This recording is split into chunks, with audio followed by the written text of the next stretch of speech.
الله ربي والإسلام ديني ومحمدا رسول الله.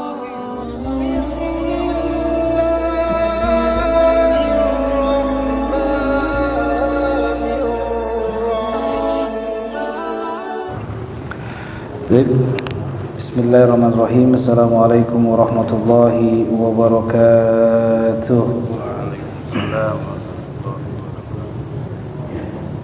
Innal hamdalillah nahmaduhu wa nasta'inuhu wa nastaghfiruhu wa nastahdihi wa na'udzu billahi min shururi anfusina wa min sayyiati a'malina may yahdihillahu fala mudilla lahu wa may yudlil fala hadiya lahu wa asyhadu an la ilaha illallah wahdahu la syarika lahu wa asyhadu anna Muhammadan abduhu wa rasuluh. Allahumma shalli wa sallim wa barik wa azim wa karim syarif ala hadha nabiyil karim wa ala alihi wa sahbihi ajma'in, amma ba'd. Ahibal kiram, Bapak-bapak, ibu-ibu, jemaah Masjid Raya Al-Insan yang insyaallah kita semua dimuliakan oleh Allah Subhanahu wa taala. Amin. Alhamdulillah, pada hari ini kita kembali bermuajah untuk melanjutkan kitab kita, yaitu kitab Nasaihul Ibad, ya, yang pada hari ini kita sudah sampai di makalah yang ke-15, ya. Makalah yang ke-15. Akan tetapi seperti biasa sebelum kita mulai halaman 111. Tapi seperti biasa sebelum kita mulai forum ini, marilah sama-sama kita kirimkan Al-Fatihah, terutama kepada sanak famili kita, keluarga kita, orang tua kita, anak kita, istri kita, suami kita, tetangga-tetangga kita, orang yang pernah berbuat baik dalam kehidupan kita atau orang yang pernah berbuat tidak baik dalam kehidupan kita, guru-guru kita, para masyayikh, para kiai, para alim ulama yang pada hari ini jika Allah telah tetapkan kepada mereka kematian, agar Allah Subhanahu wa taala mengampuni dosa kita dan dosa mereka, menjadikan kubur mereka sebagai raudhah min jannatil firdaus. Amin. Jika mereka pada hari ini dalam keadaan sakit, agar Allah Subhanahu wa taala menyembuhkan segala macam penyakit kita. Jika mereka semua dalam keadaan sehat, agar Allah Subhanahu wa taala terus memberikan keberkahan dunia akhirat bagi kita dan mereka. Ala hadhihi niyyah wa bi kulli niyatin salihah wa ila hadratin Nabi Mustafa Rasulullah. Al-Fatihah. A'udzu billahi minasyaitonir rajim. Bismillahirrahmanirrahim. Alhamdulillahirabbil alamin. Ar-Rahmanir Rahim. Maliki yaumiddin. Iyyaka na'budu wa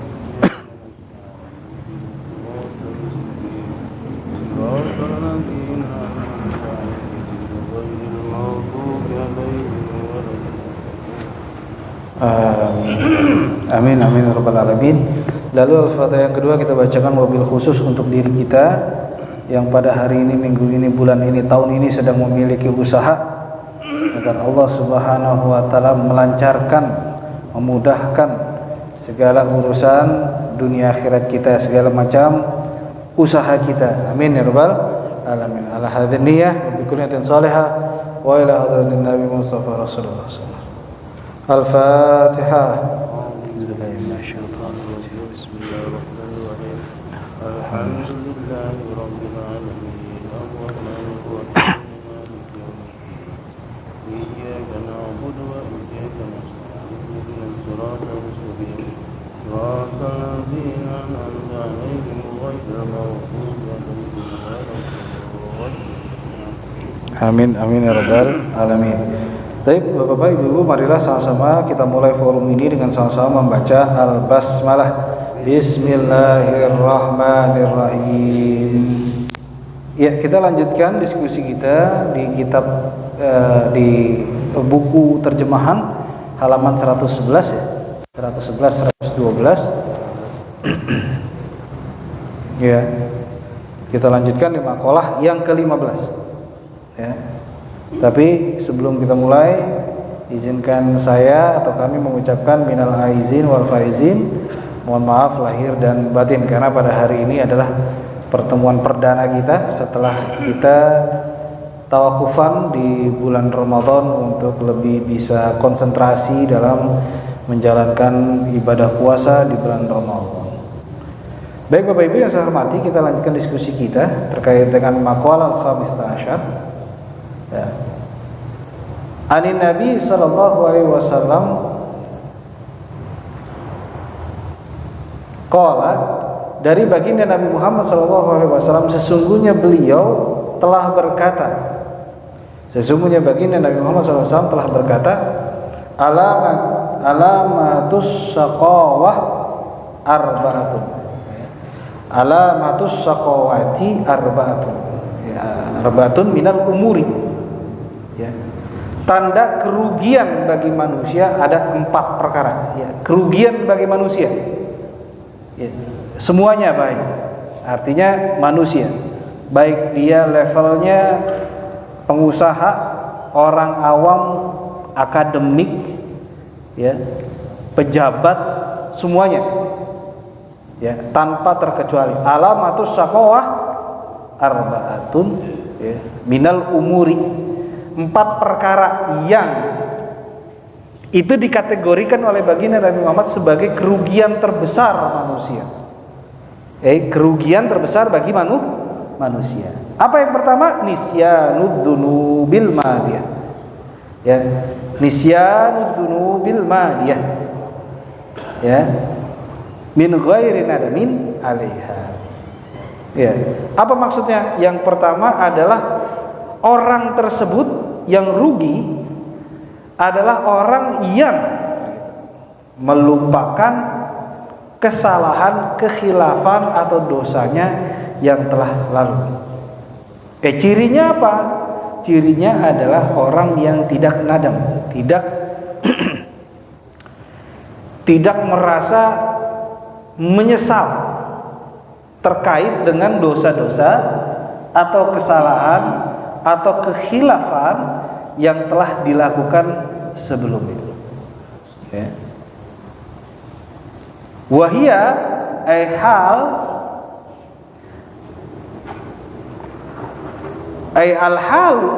annaha indallahi ta'ala mahfuzatun. Sesungguhnya Pak, Ibu, dosa-dosa kita yang telah lalu itu tercatat, terjaga di sisi Allah. Ya. Ya. Mandubatun, ya, bi'adadiha wa zamaniha wa mahaliha. Itu tercatat dengan seksama, artinya tercatat dengan detail jumlahnya, ya, keadaannya, zamannya, kapan dan waktunya. Ya. Dudukan masalahnya seperti apa dosa kita? Contohnya misalnya kita nggak inget nih terkait dengan dosa kita, misalnya ngomongin orang, mencaci maki orang dan seterusnya. Itu ketahuilah bahwa Allah tidak melupakan itu. Itu tercatat Pak Haji. Ya, jadi segala amal ibadah kita, kebaikan dan keburukan, ada malaikat yang mencatat dan itu terjaga dan tercatat dengan baik.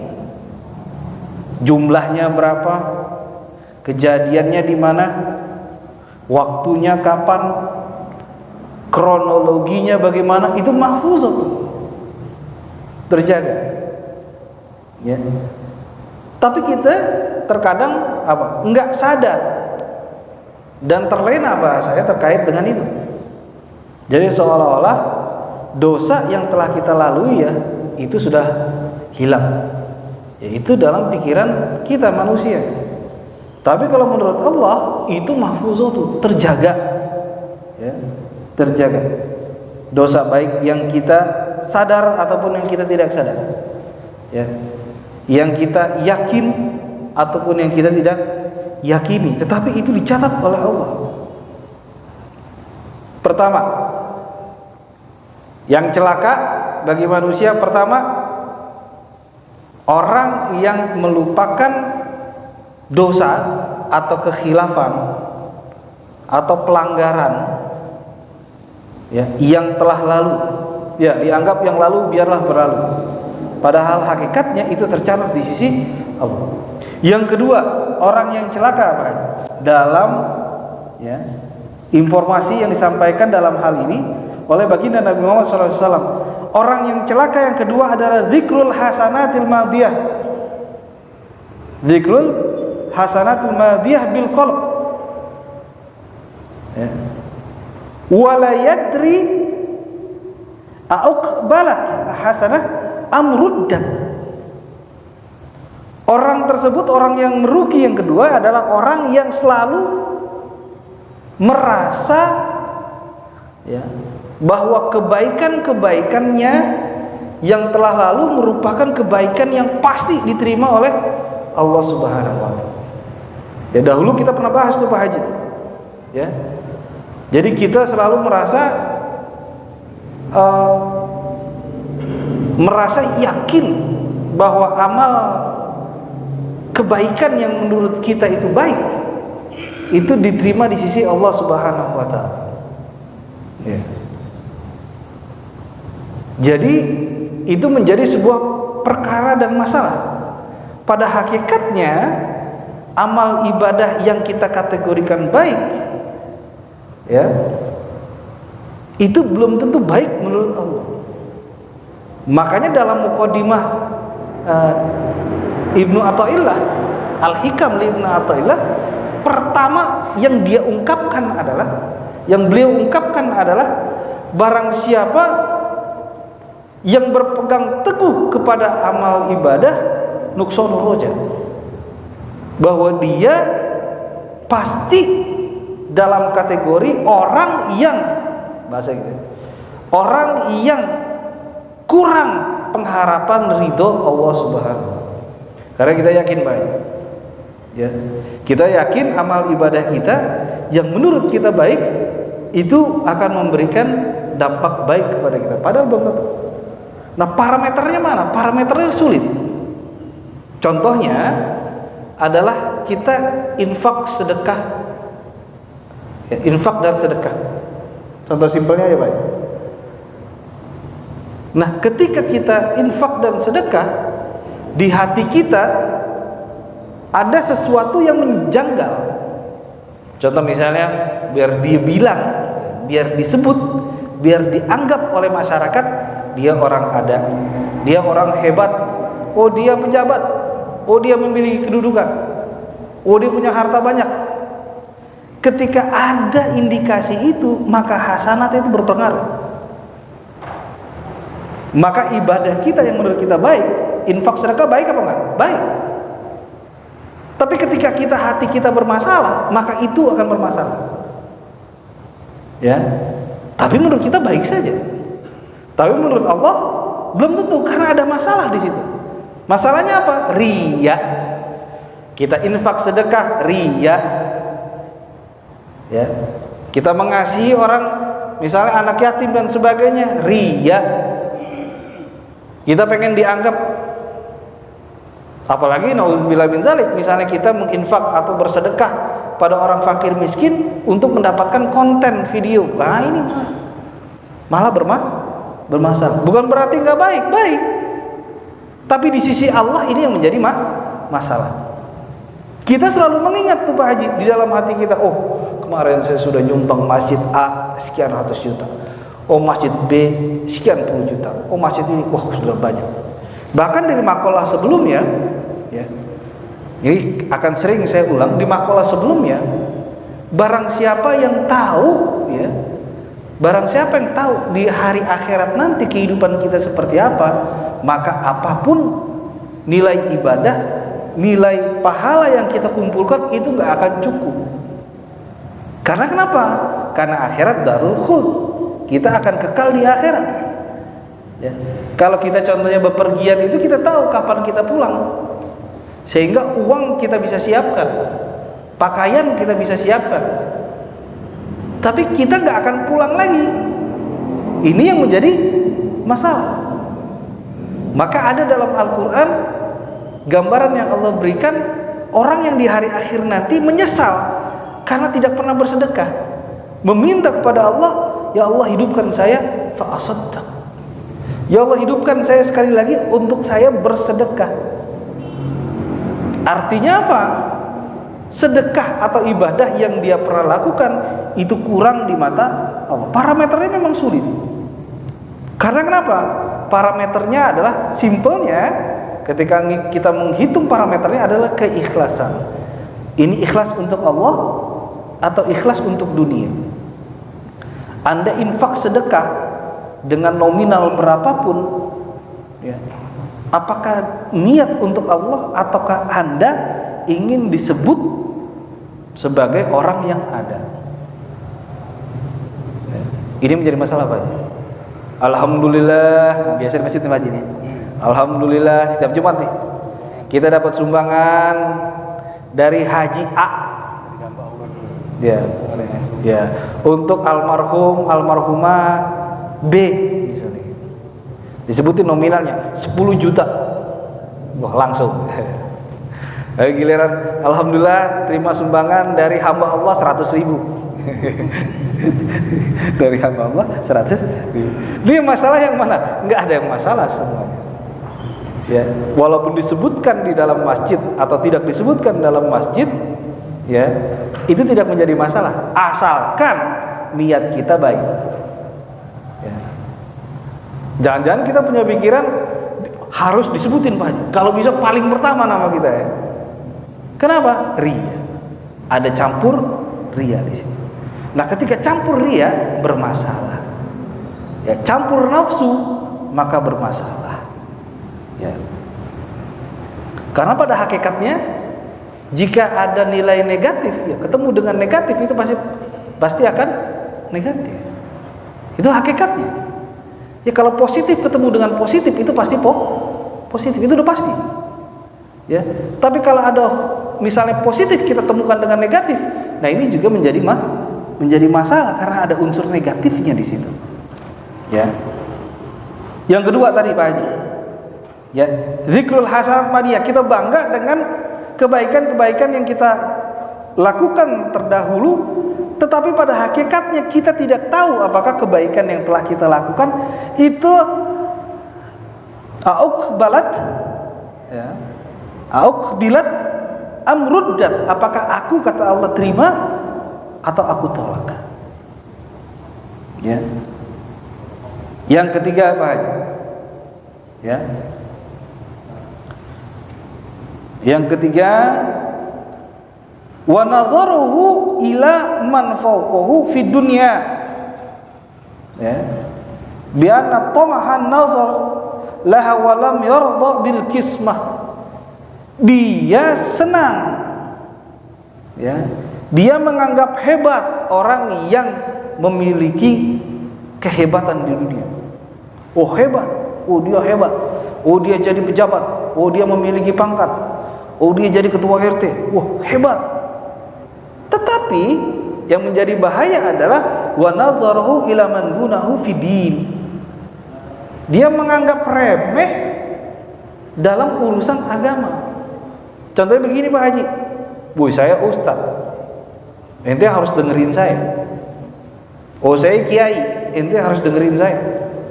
Ente apa? Ente nggak bisa ngaji, ana bisa ngaji. Berarti ana lebih hebat dari ente. Nah ini yang menjadi masalah. Ya.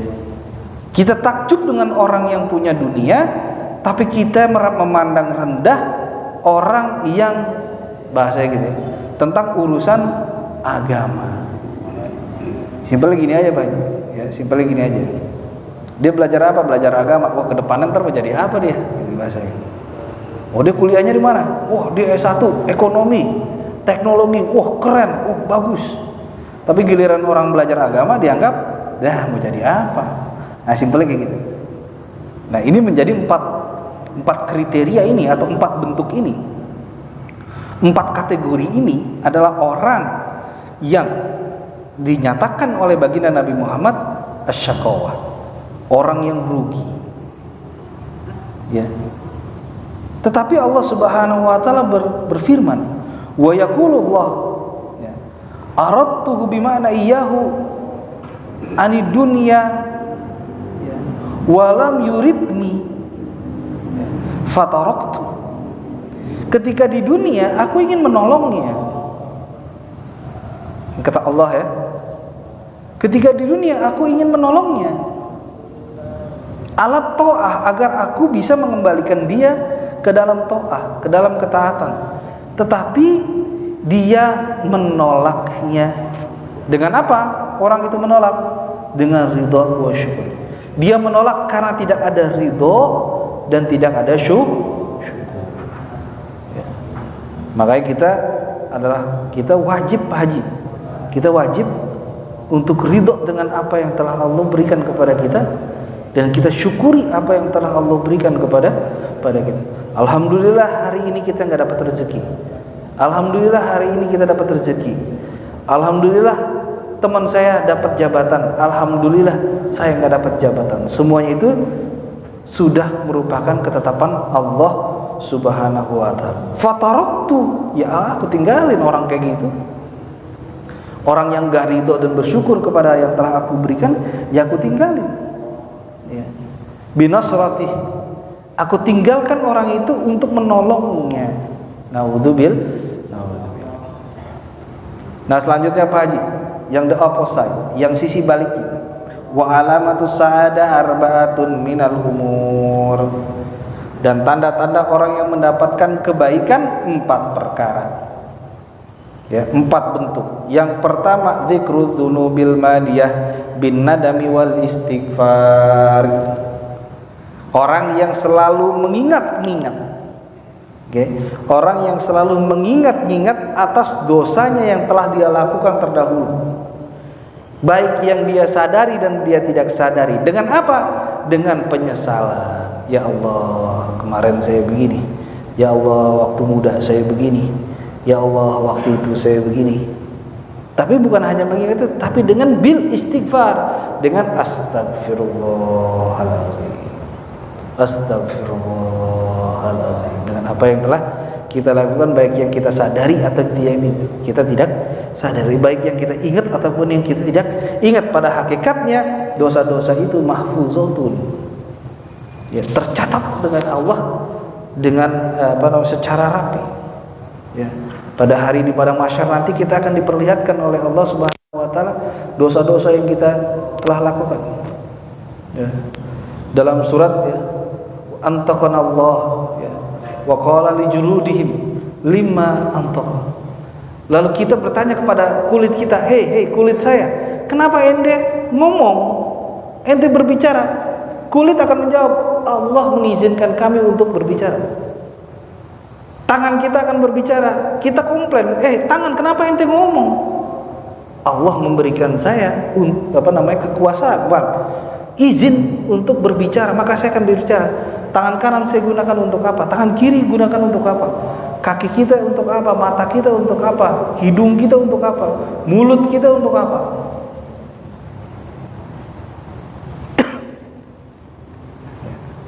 Semua akan berbicara, bersaksi atas apa yang telah kita lakukan. Nah, sebelum mereka berbicara, anggota tubuh kita berbicara dan bersaksi atas dosa-dosa kita, maka yang perlu kita lakukan adalah an-nadam istighfar. Kita sesali dengan istighfar. Yang kedua, nisyanul hasanatil madhiyah. Melupakan Pak Haji kebaikan-kebaikan yang telah lalu. Enggak perlu kita ungkit kebaikan kita. Oh, dulu saya bangun masjid. Oh, dulu saya infak. Oh, dulu saya begini. Oh, dulu saya begitu. Dia nih, ya, kalau nggak ada saya, kagak jadi orang dia. Dia nih, kalau nggak ada saya, nggak ada jabatan dia. Dia nih, kalau nggak ada saya, nggak bisa dibeli rumah. Tinggalin itu Pak Haji. Karena kenapa? Karena dia punya jabatan, dia punya rumah, dia punya harta, dia punya kedudukan, dia punya anak. Kalau nggak ada saya, mati nih orang. Lah memang dia yang mengatur atau kita yang mengatur urusan itu? Nggak ada, Allah yang ngatur. Nggak usah diungkit. Kebaikan lalu, kebaikan yang lalu. Kita berharap kebaikan kita kepada orang, ya, itu telah Allah sampaikan, dan itu sebagai niat baik. Maka pernah saya lakukan penelitian terkait dengan amal ibadah apa yang terus mengalir ketika kita meninggal dunia. Salah satunya adalah waladun solehun yad'ulah. Simple Pak Haji. Yang saya pahami, yang saya teliti adalah kenapa dalam hadis itu waladun tanpa ada alif lam ma'rifah. Waladun solehun yad'ulah. Kita pernah ngasih anak yatim nih Pak Haji. Kita ikhlas ngasih anak yatim. Ya, kita ikhlas ngasih anak yatim. Lalu kita meninggal dunia. Yakinlah ya, di situ menggunakan waladun solehun yad'ulah. Dia tidak menggunakan kata ma'rifat. Dia tidak jelas, atau bahasa Inggrisnya tidak menggunakan the child, nggak ada. Dia menggunakan child aja langsung, anak, nggak ada tulisan the child. Artinya apa?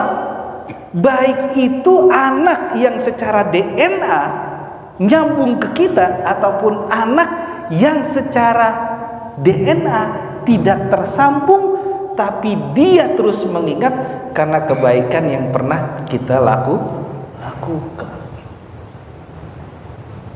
Lalu saya teliti, kalau misalnya ada orang, pasangan suami istri yang gak memiliki anak, padahal anak itu karunia dari Allah, dia akan rugi. Karena kenapa? Dia gak punya orang, dia gak punya anak yang akan mendoakan. Karena secara silsilah pasangan suami istri itu terputus karena gak punya anak. Tapi dengan keadilan Allah disebutkan waladun solihun yad'ulah. Tidak ma'rifah, tidak menggunakan the dalam bahasa Inggris. Itu menandakan semua anak atau semua orang yang dianggap anak yang mendoakan dia, yang mendoakan fulan. Kita lupakan. Jangan sampai kita nolong orang lalu kita ungkap, kalau nggak ada saya dia nggak dapat kerjaan. Oh udah, kerjaan itu urusan Tuhan. Kalau nggak ada saya dia nggak dapat jabatan. Oh nggak ada, itu urusan Allah. Nah, orang yang beruntung adalah orang yang melupakan itu, Pak. Nggak perlu kita ungkap. Mau dia bisa makan karena kita tolong kah? Mau dia bisa dapat jabatan karena kita yang approach kepimpinan kah? Yang kita promosikan lah, udah itu urusan kita dengan Allah. Kita lupain kebaikan-kebaikan kita. Yang ketiga, maaf. Wa nazaruhu ila man faqahu fid din. Dan menganggap sesuatu yang baik, bagus terhadap orang yang secara secara pengetahuan mungkin terkait dengan agama. Tetapi menghormati orang yang memiliki agama bukan berarti kita menghormati dia sebagai seseorang yang hebat. Artinya seorang yang hebat adalah seseorang yang perlu kita, omongan dia harus kita dengarin. Bukan seperti itu. Akan tetapi yang dimaksud di sini adalah kita tidak meremehkan atau kita tidak menjadikan mereka sebagai serpihan ketika ada orang yang ingin mempelajari agama. Simpelnya gini, Pak. Tadi saya sudah katakan, kita jangan menganggap remeh ada orang yang belajar agama. Contohnya anak kita. Ntar kuliah di mana? Oh, kuliah misalnya tentang agama saja. Kamu mau jadi apa kuliah agama? Simpelnya seperti itu. Anak dia, anak tetangga kita, dia di mana anaknya? Pondok pesantren. Wah, pondok pesantren. Ntar di kuliahnya mau di mana? Ya. Padahal dia pondok pesantren, misalnya gitu ya. Simpelnya gitu, Pak. Jadi kita jangan menganggap remeh orang yang kita melihat, alhamdulillah, ada tetangga saya anaknya kuliah di agama misalnya. Anaknya belajar agama. Alhamdulillah tetangga saya punya pengetahuan agama. Kalau ada sesuatu yang saya nggak tahu, saya bisa tanya. Selanjutnya, tadi ya, kebalikan. Wa nazarahu ila man dunahu fid dunya. Dan menganggap kita tidak melihat ke atas Pak Haji dalam urusan dunia, tapi kita melihat ke bawah dalam urusan dunia. Contohnya gini, alhamdulillah saya bisa naik mobil, saya punya mobil. Alhamdulillah ada orang yang ke kantor naik motor. Alhamdulillah saya ke kantor naik motor. Ada orang yang ke kantor naik bus. Ada orang yang naik bus, alhamdulillah saya bisa pulang ke rumah dari kantor naik bus. Ada yang jalan kaki. Yang jalan kaki, alhamdulillah saya bisa pulang ke rumah menggunakan kaki saya. Ada yang pulang dengan tanpa kaki, dia harus pakai kursi roda. Jangan pakai kursi roda terus. Itu tidak akan putus. Ya. Kenapa? Karena ketika kita pada posisi itu, maka kita akan selalu bersyukur. Kita ridho, alhamdulillah ya Allah. Saya ke kantor bisa naik mobil, alhamdulillah bisa naik motor. Alhamdulillah ya Allah, saya masih bisa jalan ke kantor. Alhamdulillah ya Allah, saya masih bisa pakai kursi roda ke kantor. Ada teman saya ya Allah, dia nggak bisa bangun dari tempat tidur untuk bisa ke kantor. Yang masih tiduran, alhamdulillah ya Allah, masih diberikan nafas sehingga saya masih bisa melihat anak berbuat baik, atau minimal saya bisa baca Quran. Tetangga saya udah nggak bisa. Baik. Jadi itulah yang dikatakan bahwa fayashkurullah ta'ala an-ni'am ala ni'amihi ta'ala. Dan dia bersyukur, kita itu bersyukur kepada apa nikmat yang Allah berikan, baik itu kecil, baik itu besar. Kita terbalik Pak Haji, mohon maaf, kita ini terbalik.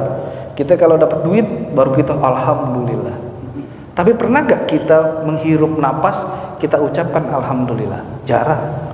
Kita bisa makan, kita ucapkan alhamdulillah? Jarang Pak. Ya. Padahal nggak ada duit kita nggak mati. Tapi kalau nggak makan kita bisa mati. Tapi pernah nggak kita ketika makan alhamdulillah ya Allah hari ini saya bisa makan. Padahal makan itu bisa menentukan mati dan hidupnya manusia. Duit belum tentu. Dan seterusnya. Baik Pak Haji, itu mungkin makalah yang lumayan panjang. Ada yang ingin tanyakan dulu sebelum kita tutup? Silakan, ada yang mau menyampaikan pertanyaan dari pembahasan ini?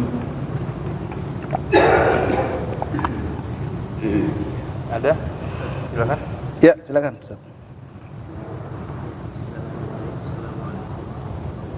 Waalaikumsalam. Menarik ini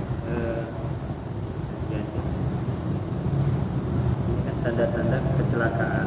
Salah satunya adalah isyan junub, kemudian apa? Wadikur hasanah al-madiyah. Dia mungkin apa ya? Misalnya membangga-banggakan setiap amal soleh dia. Nah, sedangkan kita tidak tahu di dalam waktu itu apakah memang amal soleh kita ini sudah pasti diterima atau tidak. Iya. Pertanyaannya adalah untuk mungkin bagi seorang awam standar kita bisa memahami atau kepada diri kita pribadi gitu bahwa tanya amal soleh kita itu tanda-tanda diterima itu seperti apa saja.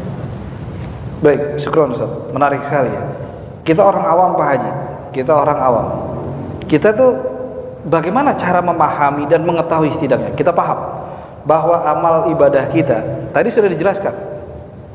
Pada hakikatnya kita nggak tahu itu diterima atau tidak. Oke. Karena itu metafisik, itu urusan Allah. Yang tahu dicatat sama malaikat. Ini baik atau itu buruk. Kita nggak tahu. Tapi ada parameter yang sangat simple. Ya. Yang dijelaskan oleh Imam Ghazali misalnya. Parameter yang sangat simpel dan di makalah di kitab ini juga banyak.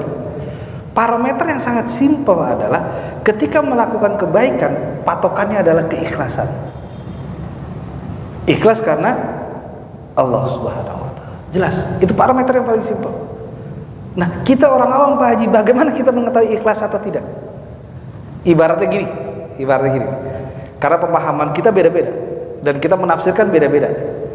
Pak Haji di dompet ada duit 50-an, 50.000, 10.000, mohon maaf ya, ini contohnya. 50.000, 100.000, ada 5.000, ada 1.000, ada 2.000, 20.000 dan seterusnya. Ini contoh simpelnya. Kita orang awam. Bagaimana saya mengukur ikhlas? Ketika saya lihat dompet, ya, saya nggak perlu berpikir mau yang mana yang dapat, saya ambil. Mau dapat 5.000, 5.000 masuk. Dapat 10.000, 10.000 masuk.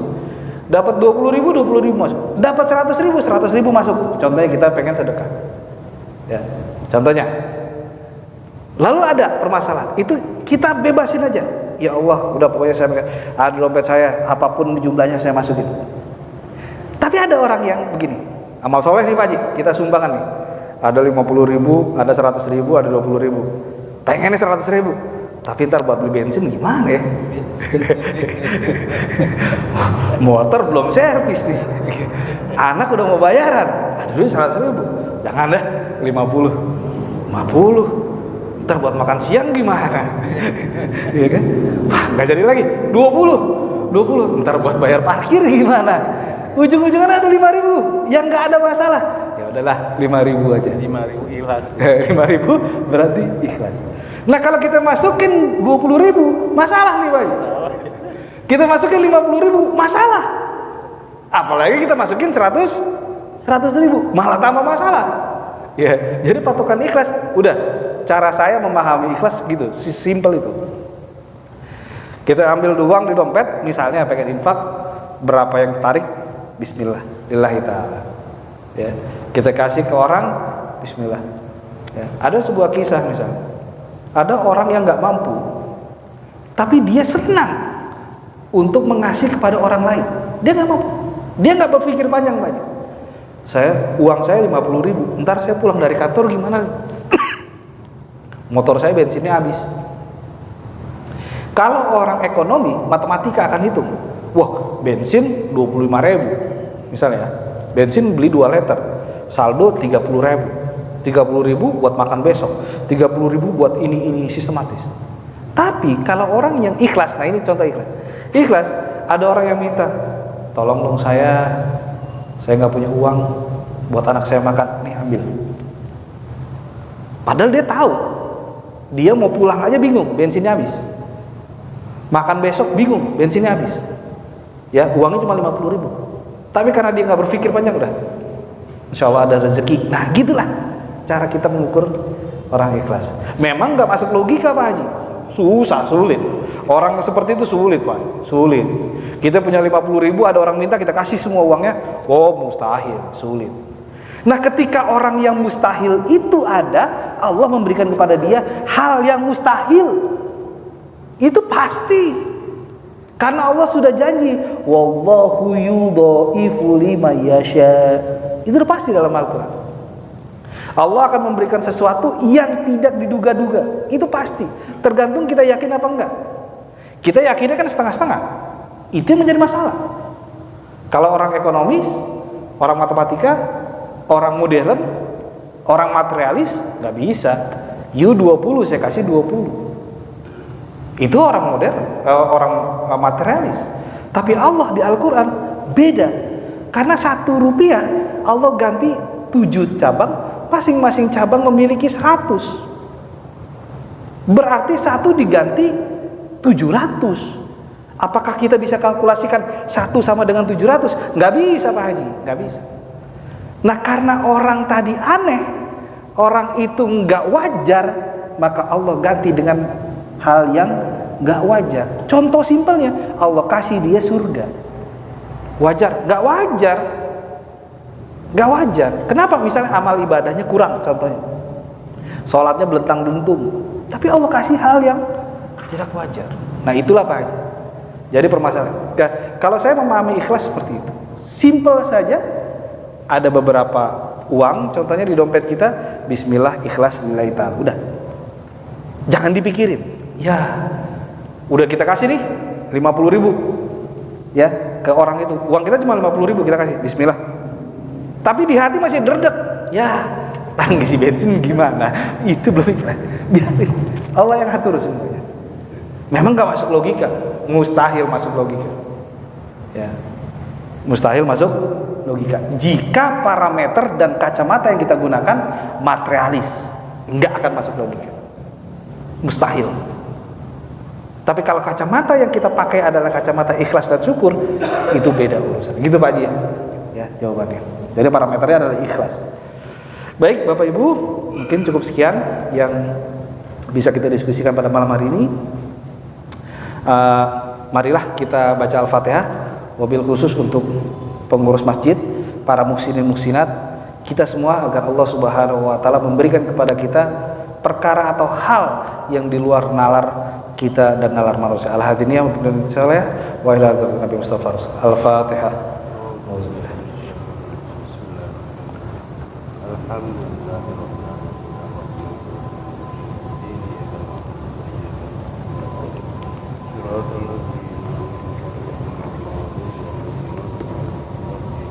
Amin. Baik, marilah sama-sama kita tutup dengan sama-sama baca alhamdulillah. Alhamdulillah. Wallahu muwaffiq ila thoriq. Wassalamualaikum warahmatullahi wabarakatuh.